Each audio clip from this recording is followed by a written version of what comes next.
Hey guys, it's can opener. I'm getting ready to make an unnatural slingshot. I got this cork oak fork, kept it for a year in the house where it was warm to make sure it was good and dry. So I'm fixing to laminate this layered G10 onto it. So I've pre-drilled some holes. I flattened that on the belt sander. So I'm going to put these on just like that. That's my plan. And so I've drilled divots in it on both sides to give the epoxy a better tooth to hold on to. So then on the butt cap you can see I've got a series of holes, and that's going to go on there like that. Alright, so let's stick them on here and see how it goes. I got some rubber bands to use for my clamps.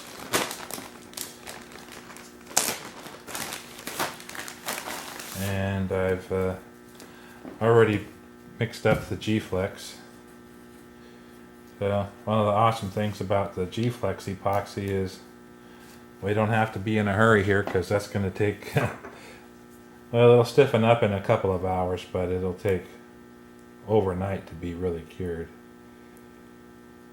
So when you have a pocket hole like that,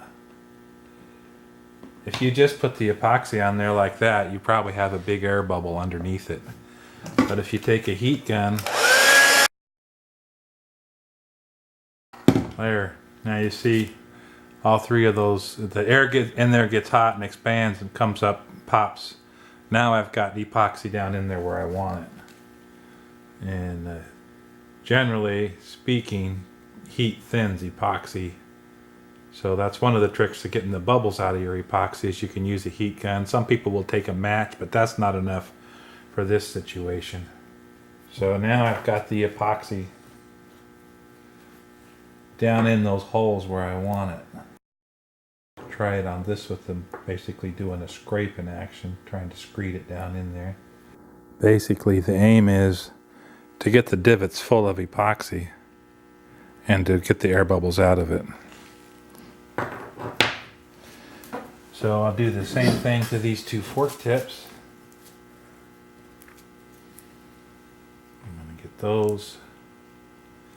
Actually, to screed it across there and put that little corner in there is pretty effective at filling them.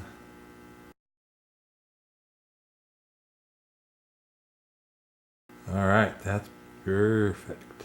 Now another thing with the epoxy is that you want to get everywhere that you want it to stick. You want to wet it on both sides. If you don't wet it on both sides, you're just taking a chance that you got a dry spot in there that you're not aware of.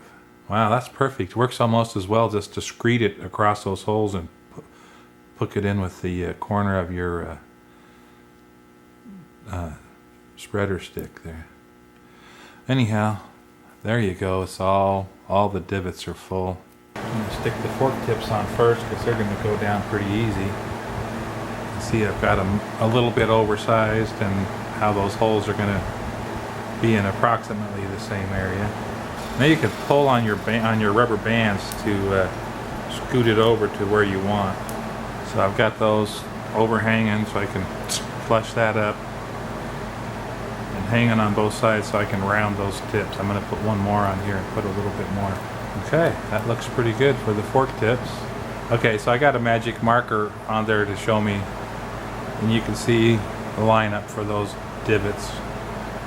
So that's going to go on there just like that. Okay, so you can see how this doesn't want to stick down here.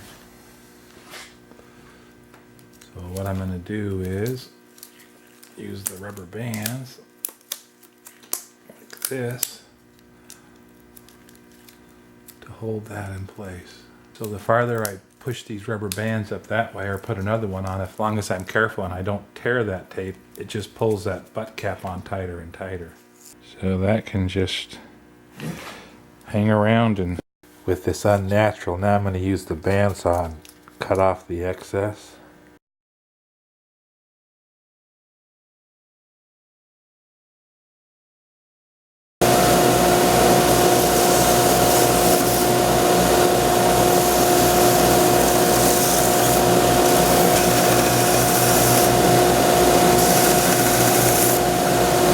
got a whole bunch done over on the belt sander. Got rid of most of the excess.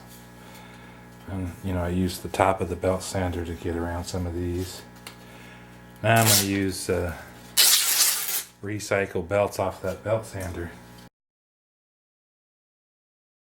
So this won't take too long. You can see I already got a good bunch of it off of there already. You can see that one's coming in already.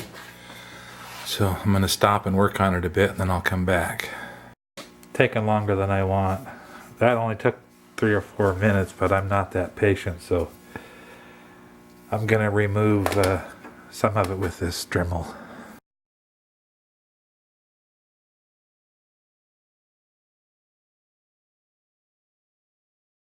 Okay, now we'll go back over and use the belt on it again.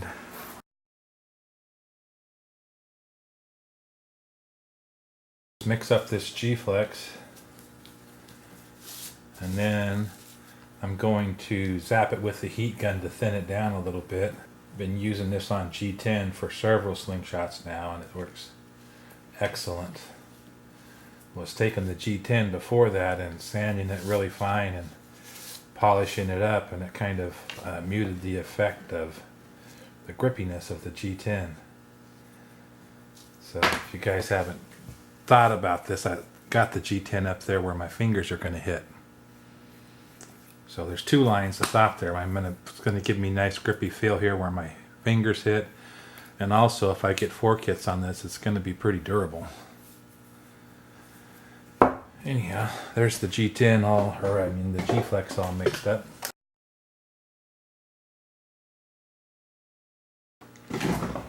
So that just, if you can't tell, it just dropped the viscosity of the epoxy a huge amount.